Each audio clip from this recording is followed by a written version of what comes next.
Bueno, pues buenas tardes, me presento, mi nombre es Edgar y voy a estar con ustedes en estas charlas, en estos momentos de encuentro.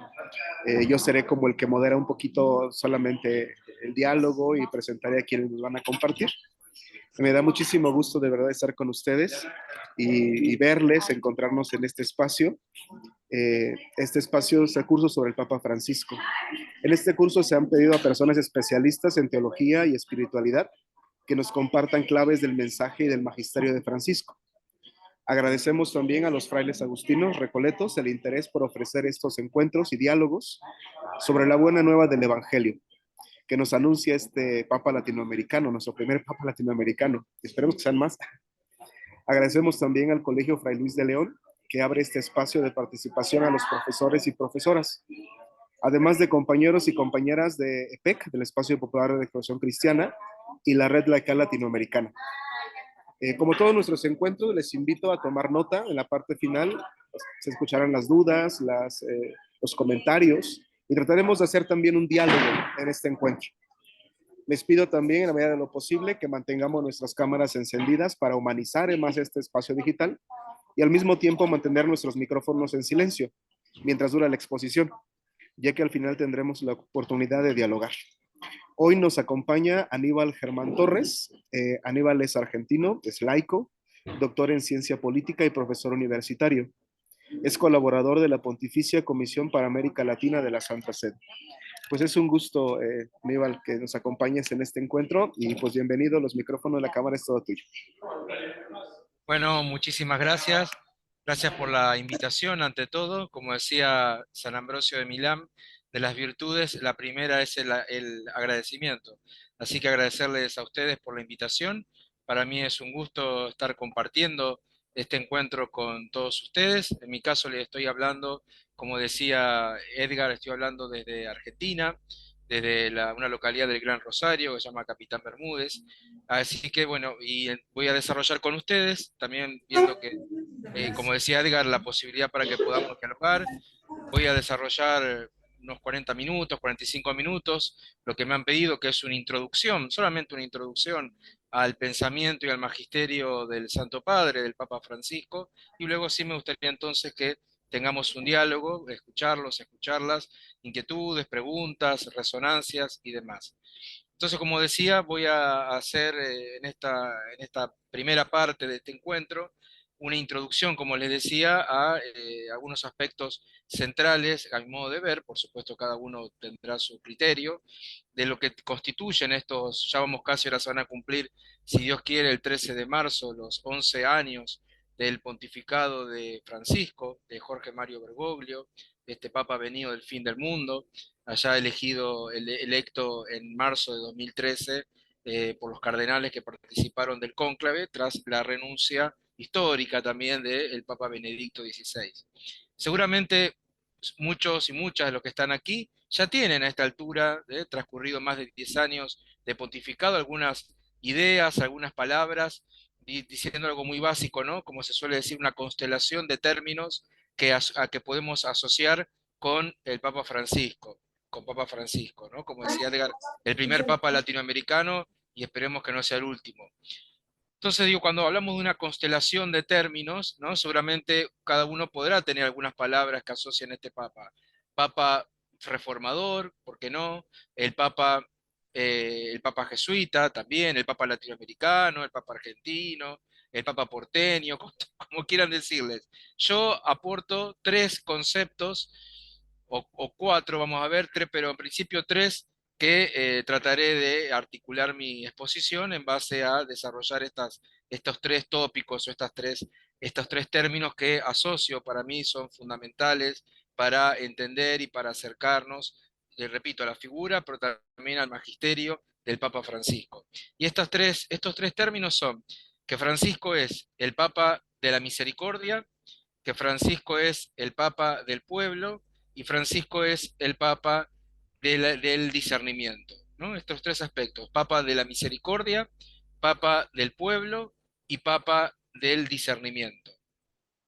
Esto tiene que ver con un articulito que yo escribí hace un tiempo, que si les interesa pueden, así casi con estas palabras, pero está en internet, así que no hay ningún problema, pero bueno, iré desarrollando estos tres aspectos, ¿no? Repito, muy básicos, seguramente ustedes pueden pensar y se le pueden venir a la mente otros términos, como decía, Papa latinoamericano, el Papa de la religiosidad o la mística popular, etcétera, etcétera.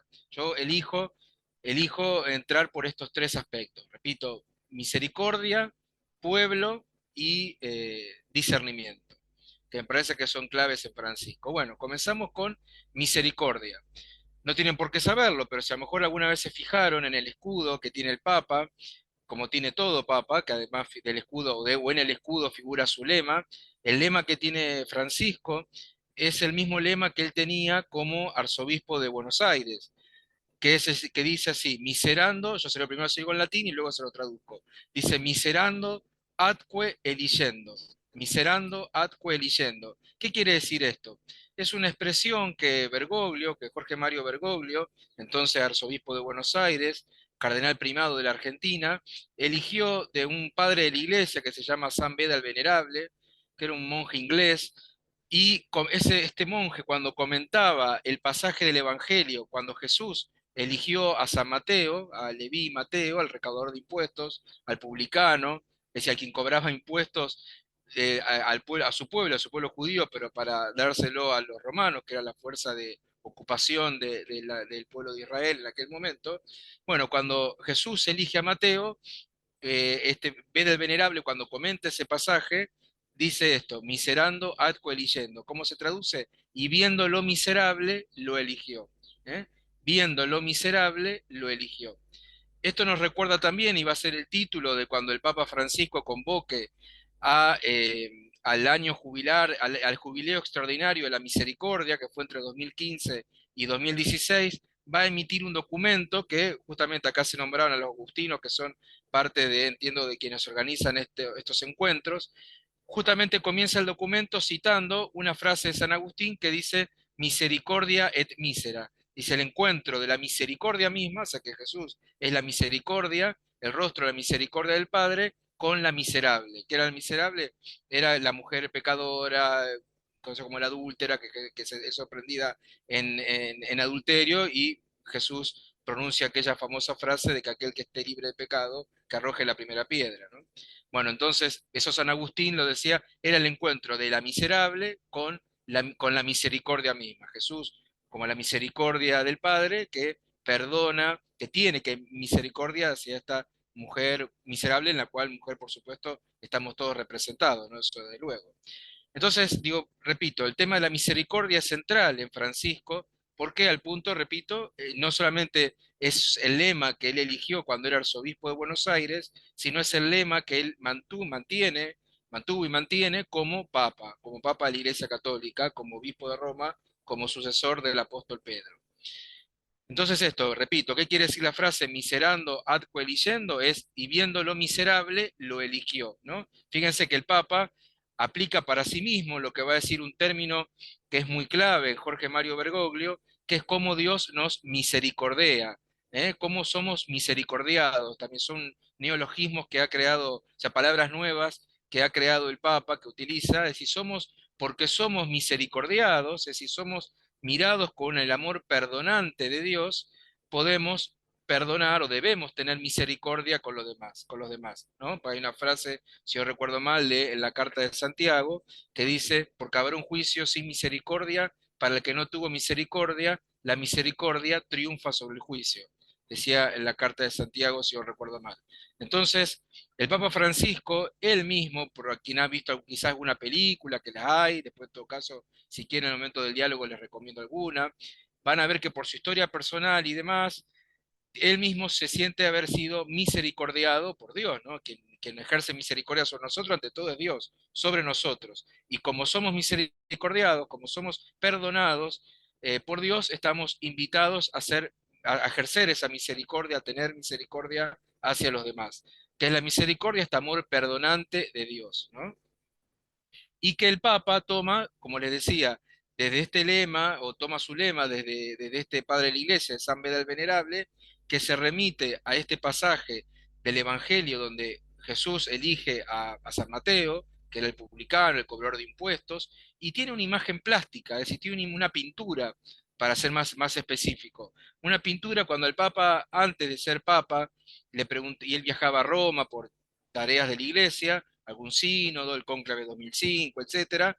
A Bergoglio le preguntaban si él conocía Roma, si él, o qué más le gustaba de la ciudad de Roma, de la ciudad eterna, y Jorge Mario Bergoglio, luego como Papa Francisco, él dice que no conocía mucho Roma, que cada vez que iba siempre se alojaba en los mismos lugares, iba a los mismos lugares, pero uno de los pocos lugares que él siempre le gustaba volver es la iglesia de San Luis de los Franceses. ¿Y por qué esa iglesia? ¿Qué hay ahí en la iglesia de San Luis de los Franceses?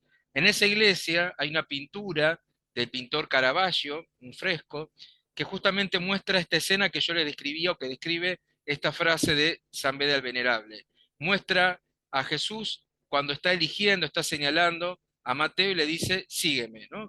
A este Mateo que está aferrado a la bolsa de dinero, repito, porque era el cobrador de impuestos, en contra, o sea, explotando su propio pueblo a favor del opresor romano, Jesús lo saca de esa situación indignante, oprobiosa, digamos, lo levanta en dignidad y dice, tú sígueme. Bueno, esta imagen evangélica está plasmado en esta pintura de Caravaggio, se llama La vocación de San Mateo, una pintura hermosa, también la pueden buscar por internet, es allá del 1600 y pico, y Bergoglio dice que él cuando iba a Roma, como les contaba, dice que uno de los pocos lugares que le gustaba visitar una y otra vez, porque le daba paz, porque se sentía o volvía a sentir una y otra vez esta misericordia que Dios tiene con él, ha tenido con él y tiene para con todos nosotros, la iglesia de San Luis de los Franceses. Así que pueden buscar también en otro momento por internet, ver esa pintura que es muy linda, es muy expresiva, pintada nada más y nada menos que por Caravaggio, y ahí van a tener, van a ver, por eso repito, una imagen plástica de lo que es este pontificado.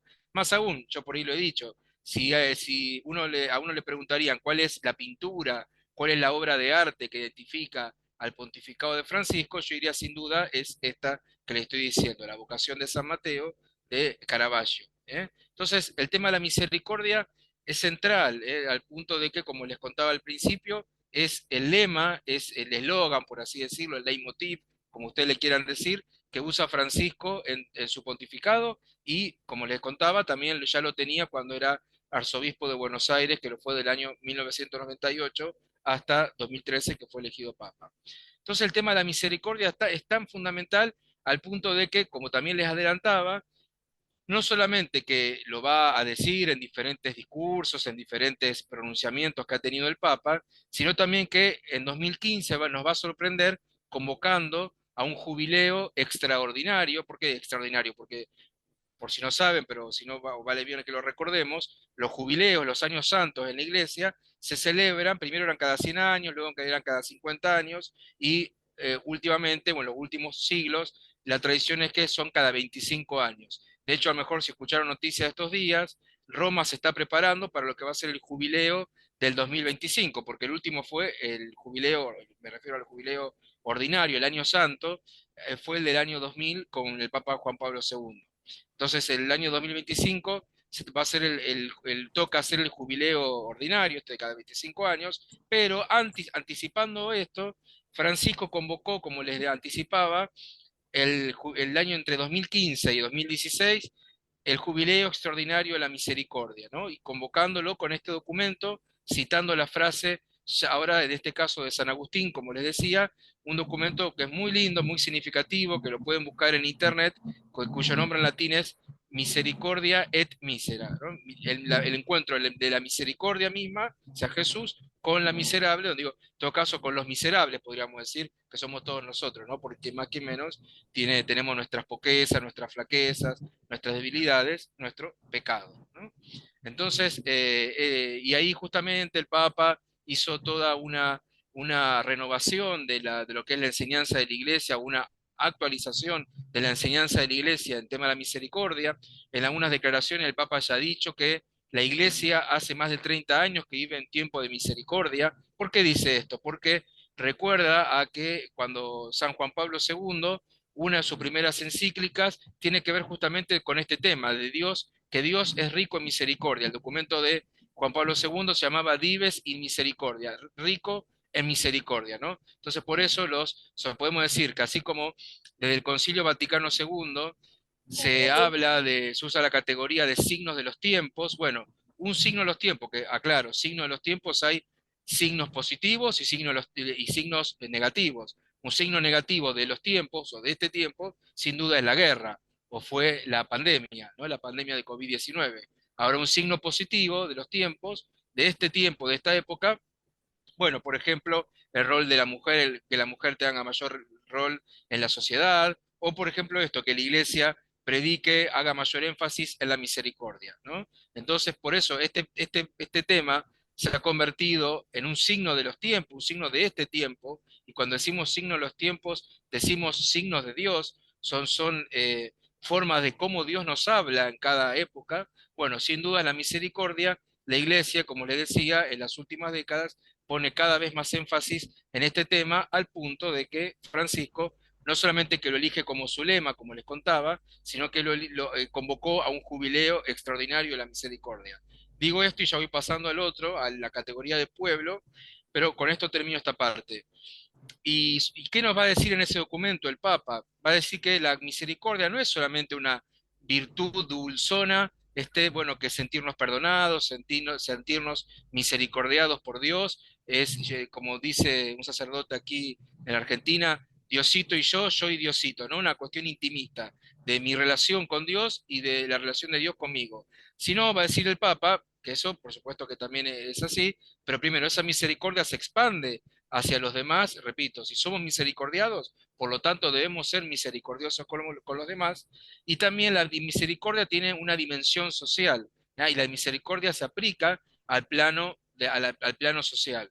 Por ejemplo, y esto va a tener que ver con el tema que sigue a continuación, con la categoría de pueblo y quiénes conforman ese pueblo, que vamos a ver sobre todo, ¿no? Entonces la misericordia tiene una dimensión social.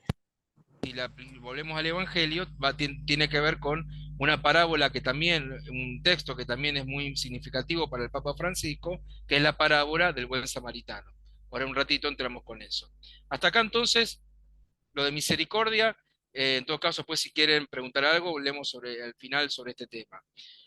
Decía también Francisco, Papa de la Misericordia, Francisco, Papa del Pueblo, Francisco, Papa del Discernimiento. Segunda estación entonces, avanzamos hacia Francisco como el Papa del Pueblo. El pueblo, ustedes a lo mejor habrán escuchado de los diferentes contextos donde están participando, a Francisco se le atribuye una pertenencia a una corriente teológica surgida en América Latina, en el contexto del posconcilio Vaticano II, que es la llamada teología del pueblo. La llamada teología del pueblo, que es una forma de hacer teología que participa, una corriente, mejor dicho, y además una forma de hacer teología, que participa como la mayor parte de la teología posterior al Concilio Vaticano II, de una metodología que, dicho como lo voy a decir, parece muy simple, pero que aplicarla seriamente, bueno, tiene cierta complejidad. Su método es el famoso método ver, juzgar, actuar.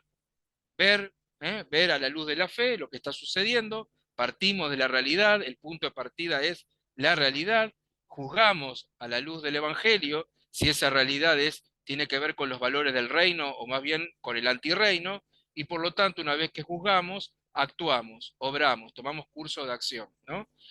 Esto lo voy a profundizar cuando luego veamos la tercera estación, digamos, que va a ser el discernimiento. Pero decimos, la teología posterior al Concilio Vaticano II, tanto la teología europea como la latinoamericana, parte, digamos, en líneas generales, con matices, por supuesto, pero en líneas generales, de esta metodología, el ver, el juzgar y el actuar, que es el método, dicho sea de paso, de la doctrina social de la Iglesia, como lo va a decir el Papa Juan XXIII en su momento.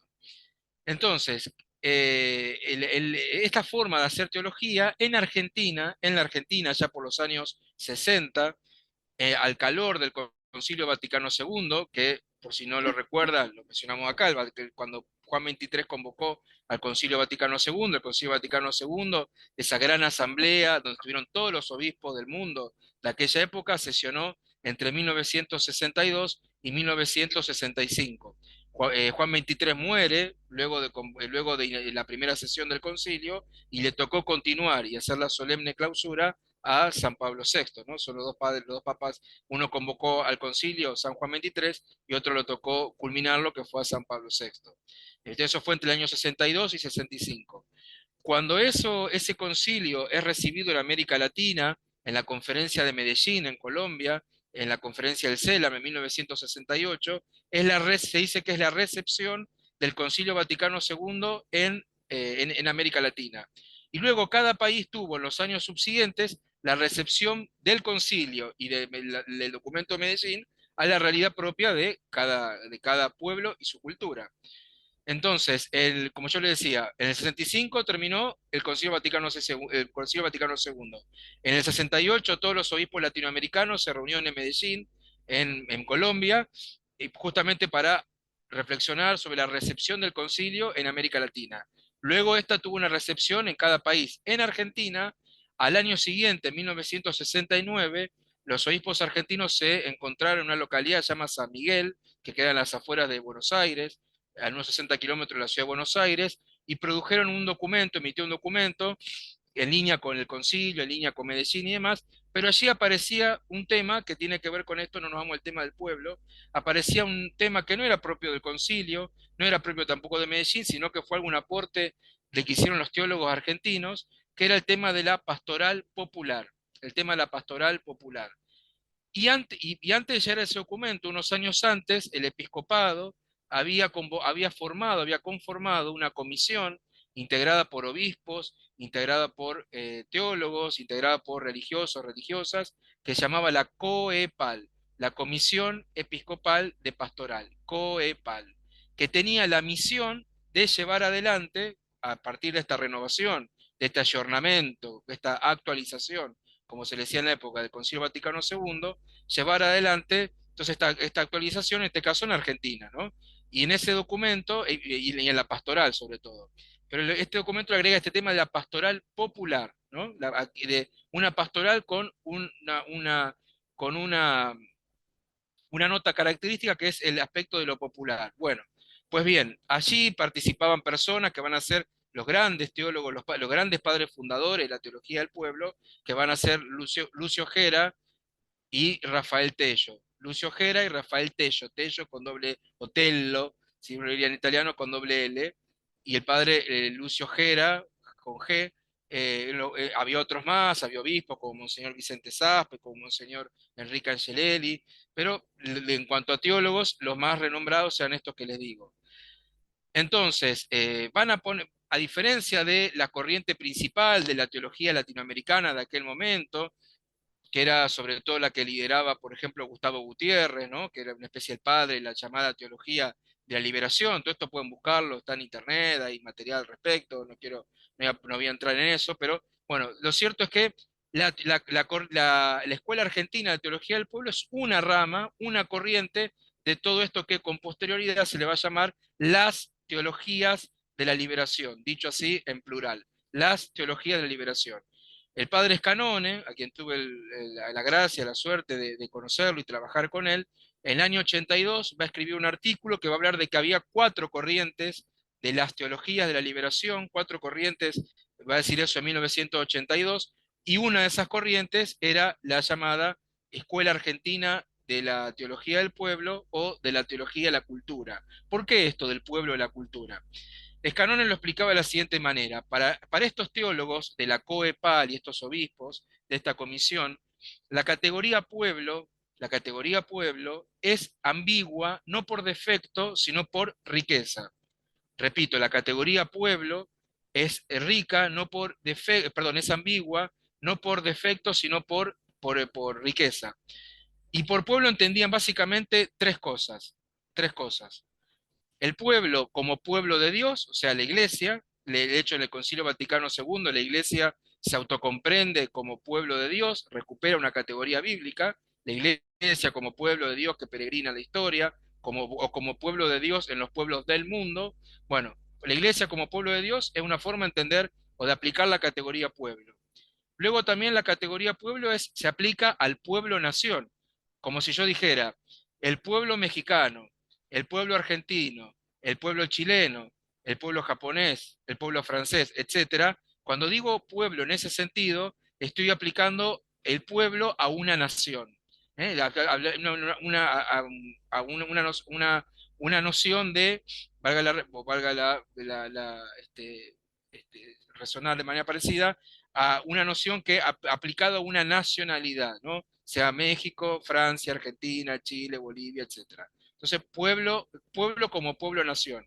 Pero hay una tercera acepción, que es la que más me interesa, que es lo que vamos a ver sobre todo con Francisco, que es la del pueblo, la parte pobre del pueblo, la parte pobre del pueblo. Entonces, ¿qué va a ser? En términos de la teóloga Emil Secuda, que es una de las especialistas en el magisterio Francisco, podemos hablar del pueblo pobre, trabajador, descartado. Entonces, esta tercera acepción es la que va a cobrar más arraigo con Francisco, la de pueblo, pobre, trabajador, descartado, y si ustedes quieren, también, y lo saben muy bien esto en México, pueblo, pobre, trabajador, descartado, migrante, migrante. Entonces, ¿quiénes son? Es la parte pobre de este pueblo. Es la parte pobre que a su vez, como ya decían los obispos en Puebla, en el documento de Puebla del año 79, es la que son los quienes mejores conservan los valores de una cultura. Por eso, la teología del pueblo, no solamente que tiene como prioridad o como categoría central al pueblo, valga la redundancia, sino que lo va a analizar va a definir al pueblo desde una categoría particular que va a ser la cultura. ¿Y de qué cultura estamos hablando? No de la cultura de las óperas, la cultura de los grandes teatros, la cultura de las grandes bibliotecas, por supuesto todo eso está asumido, pero sobre todo, no se desdeña eso, la alta cultura, por así decirlo, pero sobre todo se tiene en cuenta la cultura popular, la cultura popular. Un pueblo, cada pueblo con su cultura. Todo esto que yo le estoy diciendo, ¿por qué es tan importante? Lo vamos a encontrar plasmado en el primer documento del Papa Francisco, que es Evangelii Gaudium, que es decir, la alegría del Evangelio. Cuando el Papa publica en 2013 el documento Evangelii Gaudium, la exhortación apostólica Evangelii Gaudium, ahí van a aparecer, como han dicho varios teólogos, entre ellos Canone, va a aparecer con estas nociones que yo les digo, la de pueblo de la iglesia como pueblo de Dios, los pueblos como pueblo-nación, y la parte pobre del pueblo van a aparecer en este documento de Evangelii Gaudium, la alegría del Evangelio. ¿No? Entonces, es muy importante esto porque si uno no entiende o no sabe, digamos, que están estas raíces, como decía el padre Scanone, un jesuita como el que ya les contaba, que fue maestro, además de compañero jesuita, además fue maestro de Bergoglio, del Papa. Si uno no entiende estas raíces teológicas del actual Papa, hay muchas cosas que no le entendería. ¿Por qué, por ejemplo, Jorge Mario Bergoglio, Papa Francisco, habla de el santo pueblo fiel de Dios? Eso es algo muy propio de él, eso es algo de Bergoglio. Habla del santo pueblo fiel de Dios. ¿De dónde saca eso? Bueno, de toda esta historia que le estoy contando, por supuesto, muy comprimidamente, ¿no? Resumidamente. Entonces, el tema del pueblo, repito, es una categoría ciertamente ambigua, pero por esto que yo les decía, no por defecto, no porque es un defecto que sea ambigua, sino es ambigua por riqueza, porque se la puede entender como mínimo de estos tres puntos que yo les decía. Luego, ciertamente, en Laudato Si, en la primera encíclica social que el Papa publica, que va a ser sobre el cuidado de la casa común, que a lo mejor algunos de ustedes han escuchado hablar, la encíclica Laudato Si. Ahí el Papa, por ejemplo, va a hablar de que ya no solamente están los pobres, sino que están los pueblos pobres, que básicamente estaríamos todos nosotros, Latinoamérica, África, Asia, los pueblos pobres, ¿no? Bueno, pero ese es otro tema. Entonces, pero digo, esto es muy importante como el Papa, por eso digo, Francisco también el Papa del pueblo, ¿no? El Papa, por esto que le decía, porque cunde sus raíces en la teología del pueblo, hay documentos del Papa donde cita a Lucio Gera, donde cita al padre Rafael Tello, donde cita al propio Scanone, es decir, y si lo citan documentos que son del magisterio, ahora que pasan a ser magisterio de la iglesia, algunos dicen es como si se hubiese dado una ida, una influencia de la teología surgida en Argentina, que en el momento que yo les contaba, el momento original era, por así decirlo, minoritaria, marginal, y hoy por hoy influye, no quiere decir que explica todo, pero influye en parte al menos del magisterio del Papa Francisco, ¿sí? Este tema de la teología del pueblo. Pasamos ahora, y para dejarlo a ustedes para conversar, al tercer tópico, entonces, que es el tema del discernimiento, ¿no? El tema del discernimiento. Decíamos Francisco, Papa de la Misericordia, Francisco, Papa del pueblo y sobre todo de la parte, perdón, de la parte pobre del pueblo, y vamos a ser Francisco, el Papa del discernimiento. Entonces, vamos a ver una unidad, una unión, mejor dicho, entre pobres y discernimiento. Ahora se voy a decir por qué, o cómo aparece. Primero, ¿qué es esto del discernimiento? ¿De dónde sale? Después, en todo caso, cuéntenme si alguna vez habían escuchado habían escuchado esta palabra, esto del discernimiento, ¿qué es el discernimiento? Bueno, discernimiento viene el discernir, viene la palabra del cernidor, pasar por la zaranda, no sé si se ubica la imagen de una zaranda, como se usa en la obra en construcción, un filtro, ¿no? Cuando los constructores, por ejemplo, están haciendo una vivienda, una casa, lo que sea, un establecimiento, y filtran la arena, y arriba de la zaranda quedan las rocas, y los granos más finos pasan por debajo, ¿verdad? Bueno, la palabra discernimiento viene de ahí, del cernidor, de la zaranda, de separar. Quiere decir discernir, quiere decir distinguir, separar. Es distinguir, separar, discernir. ¿Y separar qué? ¿O distinguir qué? Lo bueno de lo malo. O dicho humanamente, lo que nos ayuda en la vida de lo que no nos ayuda en la vida. Dicho espiritual y teológicamente, lo que es de Dios y lo que no es de Dios, lo que es del maligno. ¿Y de dónde saca esto Bergoglio, el Papa Francisco? ¿De dónde saca esto? Bueno, y acá sí, así como yo le decía, hay algunos aspectos que tienen que ver con su entorno cultural y social, histórico, que es el país del cual él proviene, que es la Argentina. En el caso de la teología del pueblo me estoy refiriendo. El tema del discernimiento es propio del carisma jesuita, de la Compañía de Jesús, en el cual, como ustedes sabrán, el Papa es el primer Papa jesuita, es un Papa que además, o sea, además de ser sacerdote, un sacerdote de una orden religiosa, como es la Compañía de Jesús, fundada por San Ignacio de Loyola. Y si hay algo que define, entre otras cosas, pero algo que define al carisma de los jesuitas, es la capacidad del discernimiento, de discernir, lo que decía San Ignacio, la discreción de espíritus, discernir los espíritus, el buen espíritu del mal espíritu, lo que me ayuda de lo que no me ayuda, lo que nos ayuda a nosotros como comunidad, a nosotros como pueblo, de lo que no nos ayuda como comunidad, como pueblo y por supuesto también en nuestra vida personal. Por eso es que cuando el Papa Francisco convoca, que estamos en marcha, todavía estamos en curso de esto, al proceso sinodal en la iglesia, la palabra sinodal, que quizás ustedes recuerden, quiere decir caminar juntos, se habla de que el Papa pone a la iglesia a hacer un discernimiento comunitario, porque el discernimiento, esto de separar lo bueno de lo malo, lo verdadero de lo falso, no la verdad de la mentira, porque la verdad si somos cristianos ya la conocemos, ¿no? Porque Jesús es camino, verdad y vida, pero sí lo verdadero de lo falso, distinguir esto, bueno, justamente es una herramienta, es una virtud, es una suerte de olfato, dicho más poéticamente, como lo dicen algunos padres jesuitas, el padre Javier Meloni, por ejemplo, un jesuita español, dice, es, es una escucha sagrada para saber, para poder unir cielo y tierra, como pedimos los cristianos en el Padre Nuestro, ¿no? Así en la tierra como en el cielo, el discernimiento es una escucha sagrada tendiente a unir el cielo y la tierra. Otro jesuita, lamentablemente fallecido, el padre Tony Catalá de Valencia, decía, el discernimiento es aprender el alfabeto del corazón, algo que hunde sus raíces. Esto no es un invento de San Ignacio de Loyola. San Ignacio lo que hizo fue sistematizarlo, pero en realidad ya hunde sus raíces en la tradición monástica de la iglesia, de los padres del desierto, tiene que ver con toda esa larga historia. Una espiritualidad es decir esto, repito, ¿qué me es de ayuda en mi vida personal, en mi vida familiar, en mi vida comunitaria, en mi vida política, institucional, social? ¿Y qué es lo que no es de ayuda? Yo tengo que aprender a distinguir, aprender a oler, olfatear esto, qué me ayuda, qué nos ayuda y qué no me ayuda, qué no nos ayuda. Y Bergoglio, cuando daba las tandas de ejercicios espirituales a los jóvenes jesuitas, él fue, cuando siendo aún el mismo joven, fue provincial de los jesuitas en la Argentina a partir de 1973 hasta 1979, cuando él explicaba esto del discernimiento, él decía, esta lucha entre el bien y el mal se da en mí se da en los pueblos, se da en la historia. Entonces, ¿qué nos quiere decir el Papa? Como lo han dicho otros autores jesuitas, que el discernimiento tiene una dimensión personal, individual, pero también una dimensión comunitaria, una dimensión histórica.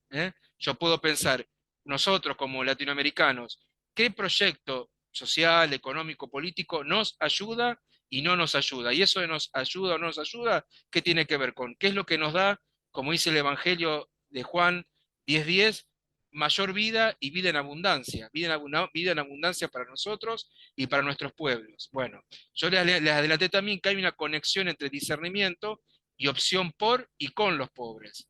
Opción por y con los pobres. Dicen algunos autores que si uno sigue entonces las etapas del discernimiento, que aplicado al magisterio social de la Iglesia tiene que ver con lo que yo le adelanté, que era el ver, el juzgar y el actuar, o el ver, el juzgar y el obrar. Si uno aplica esas tres etapas para analizar la realidad social, política, cultural, del lugar donde estamos aplicando a un nivel social el discernimiento, a un nivel comunitario el discernimiento. Y dicen estos autores, mejor dicho, no posiblemente, seguramente en ese discernimiento, Dios, que ha hecho una opción preferencial por y con los pobres, al punto de encarnarse no en cualquier lugar, no en el palacio de Herodes, ni en el centro del Imperio Romano, sino que se encarnó en la periferia del Imperio Romano, como fue Belén de Judá en su momento, ¿no? Belén, hoy que está en la zona de Medio Oriente tan Tierra Santa, bombardeada y demás, con todo el conflicto que sabemos que allí existe, lamentablemente, ¿no? Trágicamente. Pero bueno, este Jesús que se encarna, que nace en la periferia del Imperio Romano, que opta preferencialmente, no exclusivamente, pero preferencialmente por y con los pobres, ¿no? Es el modelo, y entonces supone que todas nuestras opciones de vida, nuestras decisiones, sobre todo las que tienen que ver con los demás, tengan siempre en cuenta esto, a los pobres. Por eso la innovación, y acá cito a la doctora Emil Secuda, la innovación que Francisco hace. Si ustedes me preguntaran cuál es la mayor innovación que el Papa Francisco hace con su magisterio social, que se plasma en Laudato Si, sobre el cuidado de la casa común, en Fratelli Tutti, sobre la fraternidad y la amistad social, ¿cuál es el mayor aporte que el Papa ha hecho en estos más de 10 años al magisterio social pontificio, es decir, a la enseñanza social de la Iglesia? Una preposición, una palabrita, que yo ya se las dije, es la palabrita con, es la palabrita con el otro, con los pobres, con los migrantes, con los descartados, con los excluidos, con las mujeres, con los que están en prisión, con los marginados y todo lo que ustedes quieran agregarles. ¿Eh? ¿Por qué? Porque en América Latina, ustedes habrán escuchado hablar, y está bien que así sea, se hablaba de mucho de la opción preferencial por los pobres. Pero ciertamente que uno puede, eso el Papa lo ve como que uno puede optar a hacer una opción de vida, una opción eclesial, en la misión que cada uno y cada una se desempeña, pero uno elige por ese otro, por esos otros. Ahora el Papa está diciendo, da un paso más allá, y dice, no hay que optar por los pobres solamente, sino que optar con los pobres. Y esos pobres es todo ese universo que yo le decía, con las mujeres marginadas, abusadas, todo lo que se ejerce violencia de género, con los campesinos, con los trabajadores, con los estudiantes, con los que están presos, con los migrantes, con los refugiados, etcétera, etcétera, etcétera. Al fin y al cabo es una opción por esa parte pobre del pueblo, como les decía, por ese pueblo pobre, trabajador, descartado y podemos decir también migrante.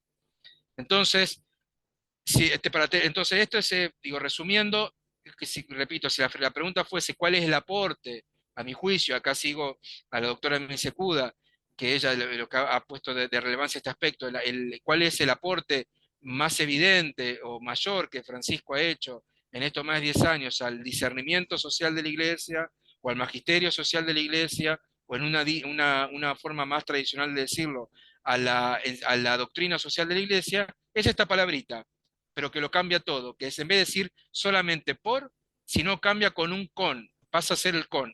Por cuando yo opto con los pobres, con los migrantes, con los refugiados, etcétera, etcétera, ¿qué estoy haciendo? Lo estoy haciendo protagonistas.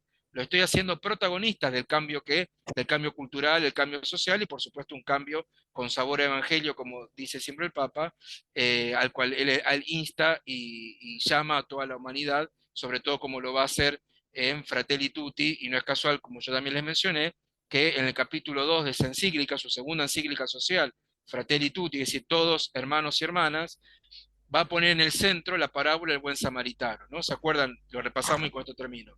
Aquella parábola que está en el Evangelio de San Lucas, donde, que es, algunos dicen el Evangelio de la Misericordia, donde ¿qué dice? Que es Jesús dialogando con un maestro de la ley, un doctor de la ley, arranca diciéndole que llegan al punto donde el maestro de la ley le dice, ¿quién es mi prójimo? ¿No? ¿Quién es mi prójimo? Y Jesús, muy propio como era su práctica, ¿no? Al usar el estilo de la parábola, de contar historias a los campesinos de su época, podríamos decir, le cuenta esta historia de donde termina, la conclusión es que más que la pregunta es ¿quién es mi prójimo? La respuesta de Jesús es hacerse prójimo, ¿no? Y ahí cuenta esa historia de cómo hacerse prójimo. Dice, no, habiendo una persona que bajaba de Jerusalén a Jericó y es asaltada en el camino, pasa un sacerdote y sigue de largo, pasa un levita y sigue de largo, pasa un samaritano, que para aquella época era el enemigo público número uno del pueblo judío, de hecho lo tenían como eran paganos porque no adoraban a Dios en el templo de Jerusalén, pasa un pagano, pasa un idólatra y es el que tiene el gesto de misericordia con esa persona que había sido asaltada y apaleada en el camino. Bueno, esto que el Papa reposiciona la parábola del buen samaritano en la encíclica Fratelli Tutti, y nos va a hablar de que justamente no se trata de vivir la misericordia y las relaciones de fraternidad solamente en un plano intimista, solamente un plano familiar, personal, individual, sino también un plano social, a un plano político. No es casual que ese mismo documento, Fratelli Tutti, el Papa va a hablar del amor político, o del amor aplicado en la política como una de las formas más elevadas de la caridad, ¿no? Entonces, tengamos en cuenta esto, ¿no? Entonces, esta opción preferencial por y con los pobres se da a partir de ejercer la misericordia, tomando como paradigma, por así decirlo, el paradigma de la fraternidad, que hunde sus raíces en el Evangelio, sobre todo con la parábola del buen samaritano. Y el Papa incluso nos va a llamar no solamente a recordar esta parábola y a convertirnos en samaritanos, nosotros como bautizados y bautizadas, sino más aún, ser samaritanos junto a otros y otras, al punto de que va a hablar de samaritanos colectivos. ¿Y quiénes son los samaritanos colectivos de nuestro tiempo? Que son también signos de los tiempos positivos. Los movimientos populares, los sindicatos, los que pelean por tener tierra, techo y trabajo en América Latina, y también tecnología, porque la pandemia evidenció que hace falta acceso a la tecnología para todos y todas. Entonces hoy, organizar comunitariamente la esperanza, organizarse para tener tierra, techo, trabajo, acceso a la tecnología, es poner esa fe que traducido socialmente es confianza, es poner en juego el amor que traducido socialmente es trabajar por la justicia social.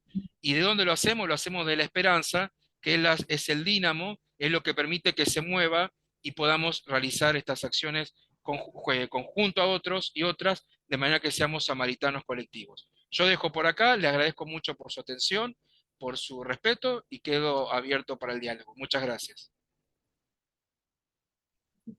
Muchísimas gracias, Aníbal. Gracias por iluminarnos y por esta participación tan excelente que has hecho. Creo que nos has iluminado bastante, ¿no? Con esos 3 puntos que nos has dado de manera, pues también a lo mejor no es muy extensa, pero sí que nos dejan pensando bastante. Bueno, ahora dejo abiertos los micrófonos por si alguien quiere hacer alguna pregunta, algún comentario. Recuerden también que este espacio es precisamente para eso, ¿verdad?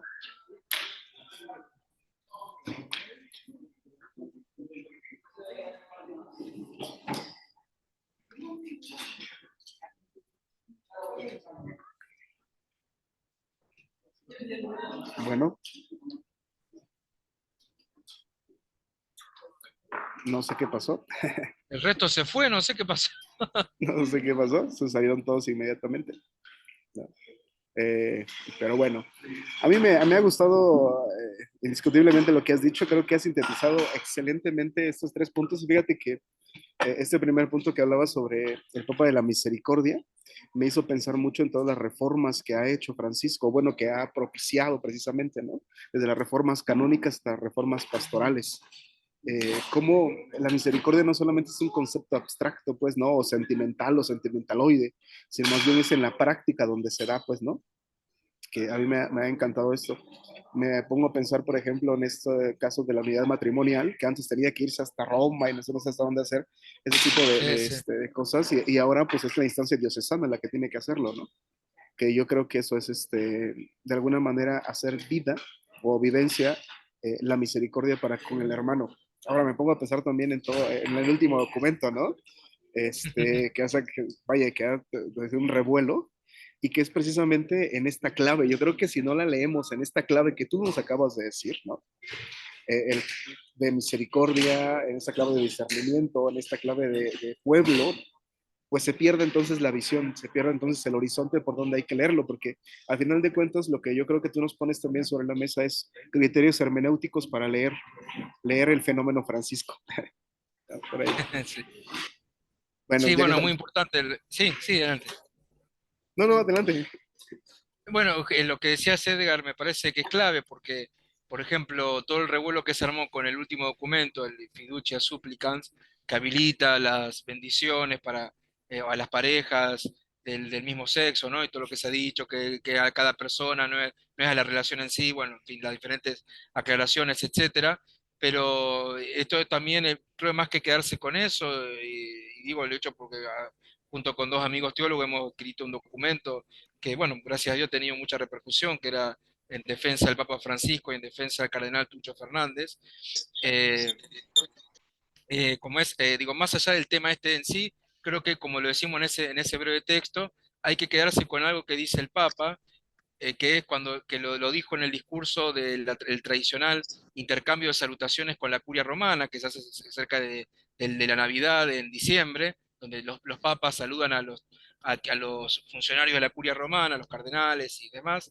El Papa dijo lo siguiente, digo, dice, más allá dice, luego de 60 años del Concilio Vaticano II, en vez que la discusión sea de conservadores, progresistas o tradicionalistas, etcétera, etcétera, dice, en realidad, y toma algo, y lo que ya lo había dicho en Amor y Leticia. Amor y Leticia es el documento de 2016, que es decir, la alegría del amor, el documento de 2016 dedicado a la familia, ¿no? Ahí por ahí el Papa decía algo que ahora lo retoma con esto que le voy a decir, con otra categoría, pero está diciendo lo mismo. El Papa en un momento dice, en Amor y Leticia, este documento de 2016, dice, bueno, al fin y al cabo, la historia del cristianismo se resume en dos actitudes, o exclusión o integración, o excluimos o integramos, ¿no? Eso lo decía en 2016. Y ahora, cuando fue en diciembre, en el tradicional, como decía, tradicional intercambio de salutaciones navideñas con la curia romana, el Papa termina diciendo esto, y se tras más de 60 años del Concilio Vaticano II, no nos confundamos, la disyuntiva no es o conservadores y progresistas, o, por así decirlo, tradicionalistas y revolucionarios, o de bando de izquierda o derecha. Él dice, la disyuntiva es o los acostumbrados, a siempre se hizo así, y si acostumbrado a la mera repetición de lo mismo, al fijismo, a lo rígido, a me aferro a tres o cuatro verdades que tengo y pienso que eso y meto toda a la realidad ahí adentro. O sea, están los acostumbrados versus los enamorados. Y fíjense cómo también tiene que ver el amor, aparece como misericordia, como amor perdonante, pero aparece en diferentes documentos, inclusive así como la alegría, es central para el Papa Francisco. Entonces, al fin y al cabo, la diferencia, y uno debería, cuando hace su propio discernimiento, sea personal o en clave comunitaria, debería preguntarse, yo me comporto como alguien acostumbrado, alguien a que las cosas siempre son así, y es decir, por tradición, porque así son las cosas y yo no puedo cambiarlas, o realmente lo que nos mueve es el amor, ¿no? O el estar enamorados de qué? Del proyecto del reino, de Jesús y su proyecto, ¿qué cuál es? Es un proyecto de fraternidad en nivel horizontal y un proyecto de filiación en nivel vertical, ¿no? De filiación en tanto hijos e hijas de Dios y de hermandad, de fraternidad con mis semejantes. Entonces el Papa lo que dice es esto, más allá de todas las categorías que la prensa le gusta mucho usar, ¿no? De si conservadores, progresistas, los tradicionalistas, o la izquierda, derecha, etcétera, el Papa advierte esto, o somos acostumbrados o somos enamorados, ¿no? Y creo que, bueno, repito, no, yo no doy la respuesta, ya con lo que dice el Papa me parece que es más que contundente, justamente es un elemento para que cada uno lo introduzca en su discernimiento, ¿no? Pero bueno, lo que tú decías, Edgar, me parece que es muy importante, así que solamente aporto esto. Gracias. No, gracias a ti. Y yo creo que ya regresaron todos. Es que nos quedamos solitos casi, ¿no? En la sala. Dejo Pero un bueno, apagón. sí, no sé qué pasó. Eh, bueno, pues dejo abiertos los micrófonos. Si alguien quiere hacer una pregunta, algún comentario, aquí está Aníbal. Creo que tenemos todavía unos minutos para hacerlo. Adelante, ¿quién quiere tomar la palabra? Sin problema, ¿eh? O quiere escribirlo por el chat también, puede escribirlo, ya lo leemos sin mayor problema. Ya no te dijo nada. ¿Alguna duda, consulta, resonancia que le haya quedado de lo que estuvimos compartiendo? O todo súper claro. Al final de O cuentas, yo tan creo que claro eso que es... no hay comentarios. Oye, ¿a dónde podemos encontrar este artículo que escribieron, me dijiste?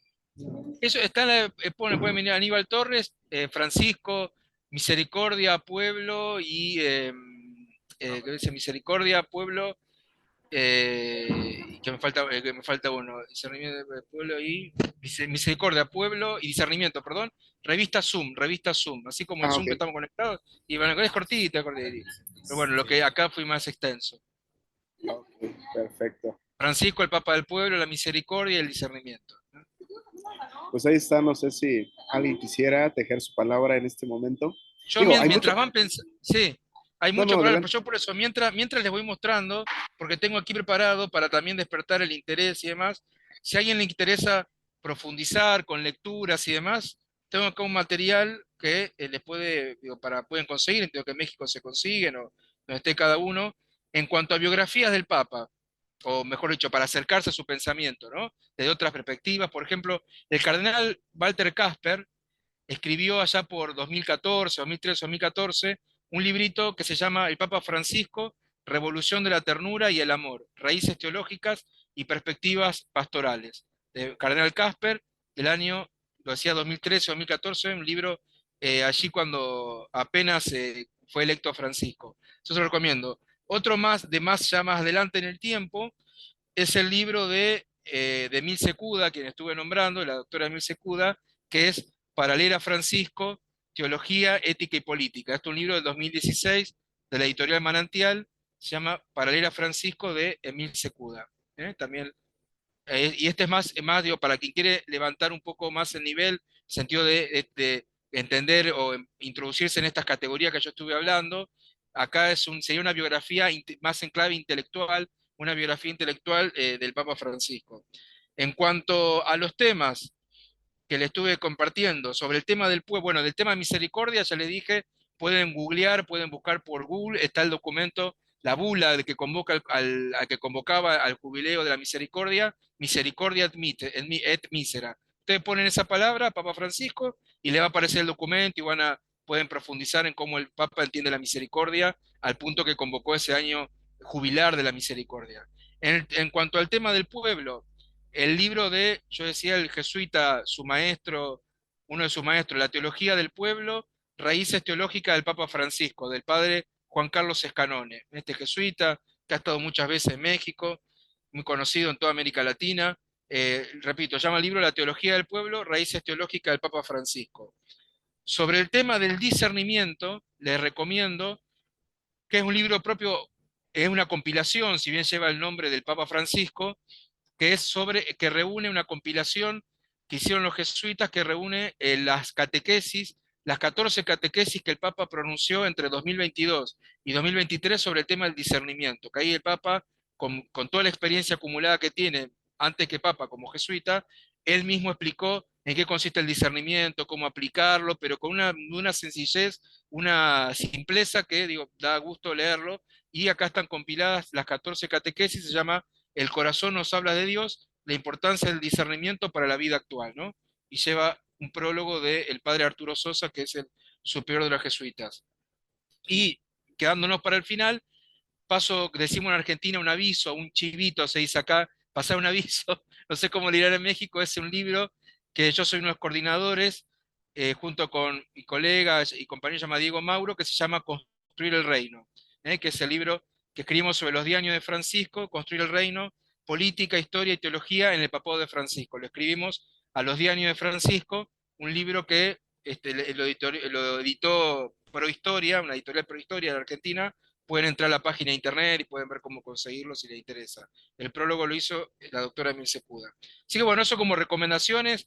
Las encíclicas, los documentos, hoy por hoy los documentos ya no solamente de Francisco, les diría desde León XIII para acá, todos los documentos del Vaticano están todos disponibles en internet, así que no tienen que comprar nada. De hecho, yo recomiendo, porque más allá que a uno le puede gustar leer un documento, una encíclica, desde tener el soporte papel, ¿verdad? Puede ser más amigable, pero cuando uno consulta la versión online, la versión que está en la página web de la Santa Sede, puede encontrar rápidamente, supongamos esto que decíamos, ¿no? ¿Cuántas veces el Papa utiliza el término misericordia? Y puede poner en el buscador de Google y ahí aparece en cada documento, bueno, esto puede ver cuántas palabras, cuántas veces usa la palabra pueblo, o la palabra cultura, o popular, etcétera, etcétera, ¿no? Pero están todos los documentos que yo les mencioné, más otros, están todos en internet, así que pueden acceder a la lectura, que es sencilla, es amena, y lo tienen a disposición con solo buscar en sus ordenadores, en sus computadoras, en sus teléfonos móviles, acceden a ellos sin pagar nada. Muchas gracias, creo que nos deja bastante tarea para seguir investigando y seguir profundizando. ¿No? Además, bueno, yo no conozco el libro que tú fuiste ahí de los que Construir el Reino se llama, dices, ¿no? Sí, sí.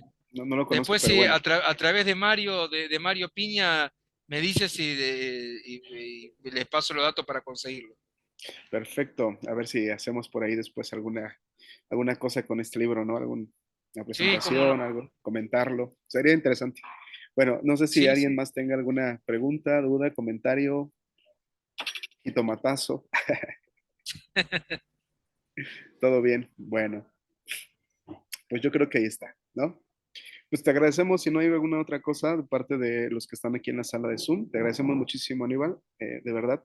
Ha sido para nosotros, yo creo, una gran riqueza encontrarnos, escucharte, y estos puntos que nos pones bajo la mesa, bueno, sobre la mesa son súper interesantes. Y como te dije hace un momento, creo que también son claves hermenéuticas, pues para leer este fenómeno Francisco, ¿tá? Y bueno, pues agradecemos también a los que están aquí en la sala. Y bueno, si no hay otra cosa, nos vemos el próximo mes. Bueno, muchas gracias, Edgar. Muchas gracias a todos y a todas. Espero que estén bien. Bueno, y a disposición para materiales que necesiten, que quieran solicitar. Bueno, pues a través de Edgar le puedo hacer llegar mi correo electrónico, así que seguimos de una forma u otra en diálogo. Así que estén bien. Muchas gracias. Muchas Gracias, gracias, Edgar. Aníbal. Hasta luego. Buenas tardes a todos. Voy a terminar la